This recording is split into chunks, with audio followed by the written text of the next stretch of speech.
नमस्कार दोस्तों, मैं हूं दीपक उपाध्याय और आप मेरे साथ देख रहे हैं द दीपक उपाध्याय शो। इस शो में आज हम बात करेंगे कि सब्जियां क्यों इतनी महंगी हो गई है। अगर आप बाजार जाएंगे तो आपको मालूम चलेगा कि सब्जियों के दाम आसमान छू रहे हैं और महीने का आपका बजट इन सब्जियों की कीमतों की वजह से बिगड़ गया है। जब हमने इसकी पड़ताल की तो पाया इसकी वजह जो है वो क्लाइमेट चेंज है। जी हाँ, सुनने में ज़रूर आपको अटपटा लग सकता है, लेकिन क्लाइमेट चेंज की वजह से सब्जियों के साथ साथ बहुत सारे अनाज, फल फ्रूट और जो ऑयल है, खाने के तेल हैं, उनके दाम बढ़ गए हैं।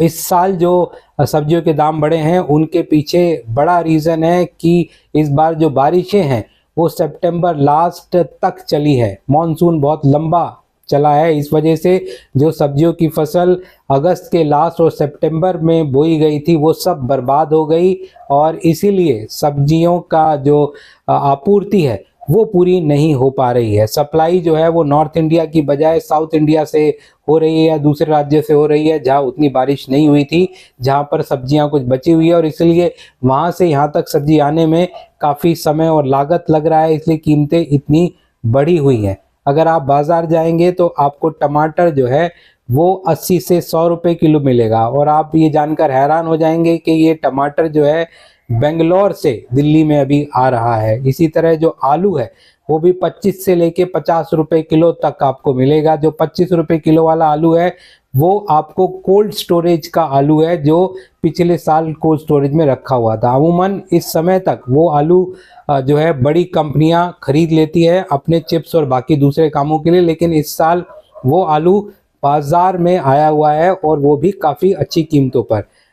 ज़्यादातर समय इस समय तक नया आलू बाजार में आ जाता है, लेकिन नया आलू अभी बाजार में आना ही शुरू हुआ है और वो भी बहुत महंगा है। ऐसे में ये समझना ज़रूरी है कि सब्जियों की कीमतें बढ़ रही हैं, अनाज की कीमतें बढ़ रही हैं, खाने के तेल की कीमतें बढ़ रही हैं, दालों की कीमतें बढ़ रही हैं, क्योंकि क्लाइमेट चेंज की वजह से इनके प्रोडक्शन पर असर पड़ रहा है। इस बार क्लाइमेट चेंज की वजह से सब्जियों की फसल बर्बाद हो गई, कीमतें बढ़ गई।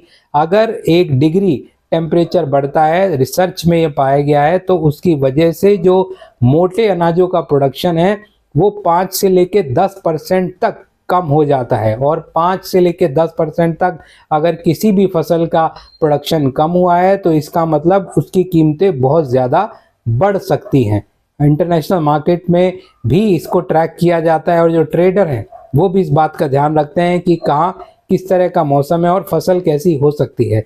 इसीलिए जब भी आप कोई अपना एसी ऑन करें या ऐसे चीज़ें ऑन करें जो कि क्लाइमेट चेंज को की वजह बनता है या उनको क्लाइमेट को हमारे नुकसान पहुंच रहा है, तो इस बात का ध्यान रखिए कि ये जो है हमारे सिर्फ क्लाइमेट को ही नुकसान नहीं पहुंचा रहा, आने वाले समय में ये आपकी जेब को भी भारी भरकम नुकसान पहुंचा सकता है। इसीलिए अपने आसपास जो पेड़ हैं उनकी देखभाल कीजिए, साथ ही साथ नए पेड़ पौधे लगाइए और जो आपकी उम्र कम हो रही है प्रदूषण की वजह से, ये भी बड़ा रीज़न है कि क्योंकि आप अपने पर्यावरण का ख्याल नहीं रख रहे हैं। इसलिए पर्यावरण का ख्याल रखने से आपकी सेहत भी अच्छी होगी और आपकी जेब पर भी भार कम पड़ेगा। तो अगली बार आप जब भी मौसम आए तो आप पौधे लगाइए और एक पेड़ ज़रूर लगाइए।